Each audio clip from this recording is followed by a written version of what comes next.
Hi, welcome to Honeybird Homefitters, helping you find a space that fits. I'm Rachel Ferguson, and today's topic is stairs. Should you own a home with stairs or not? So this is a tricky topic because stairs are in a lot of homes. According to Reuters, about half of American homes do have stairs in them. And many homes that don't have true stairs still have a step out to the front patio or into the garage or maybe out to the back patio. So this is an obstacle, both literally and metaphorically, or I guess that would be figuratively, that a lot of people face. As we age, it becomes even more important. According to Reuters, over 1 million people fall on the stairs and get injured every single year.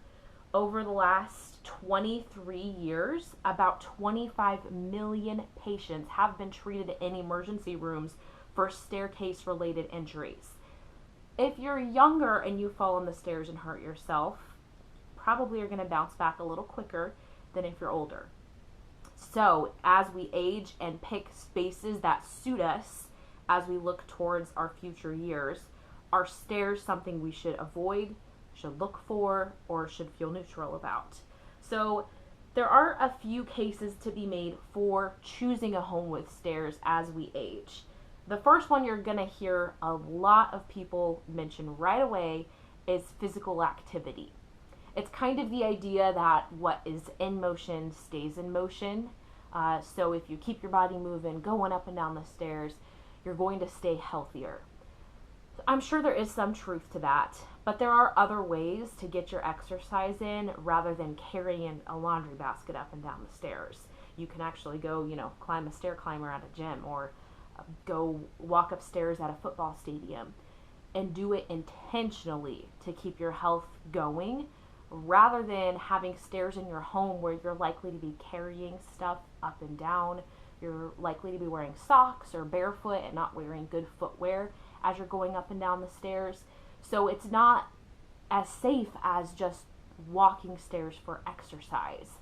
So while it does still have that physical benefit of moving your body up and down them, it comes with a lot more risk than intentionally seeking out a staircase to walk up and down to get your exercise in. But that is a case that one could make for choosing a home with stairs, is the physical benefit of staying active. The other potential factor here is the price of the home. So it's cheaper for builders to build up than to build out.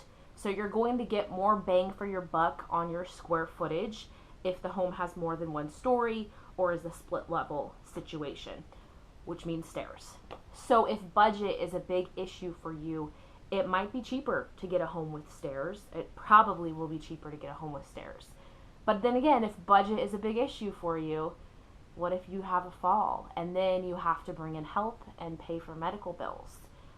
So it's kind of a both sides of the sword situation as far as price goes. So if you're looking for a home without stairs that costs the same as one with stairs, it's probably going to be a lot smaller, a lot less square footage, which in a lot of cases isn't a terrible thing. Number 3 is of why you might choose a home with stairs is privacy.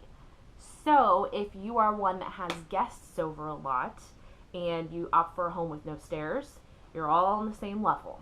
Maybe you have a situation where the master bedroom's on one side and the guest rooms are on the other side and you can still have some privacy, but you're all on the same floor.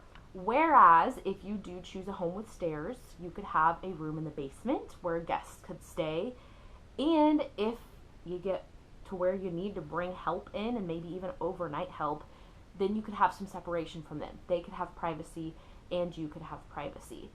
This is one where you could still get the privacy in a home, quote unquote, without stairs if you choose a home with everything you need on one level and then a basement with some guest quarters. But that's still very tempting if you're trying to avoid stairs. If you have a basement, you're going to put stuff in it and then you're going to be tempted to go down and get the stuff and bring it up the stairs, which could be fine 900 times, and then time 901 you have a slip and then you think, shouldn't have bought a house with stairs. So, the 3 reasons you might choose a home with stairs are number 1, physical activity, number 2, price, and number 3, privacy. But the biggest reason why you would not choose a home with stairs is, of course, the fall risk.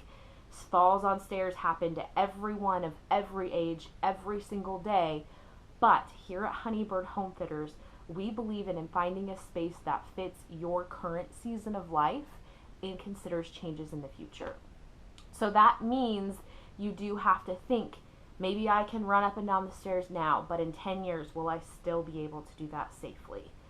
So these are some considerations for deciding if you want a home with stairs or without. Let me know in the comments what you think. I'm curious. I know people on both sides of the issue that feel very strongly about this. So do you think that you should have stairs in your home or should not? Can't wait to hear from you. With Honeybird Homefitters, I'm Rachel Ferguson. Talk to you soon.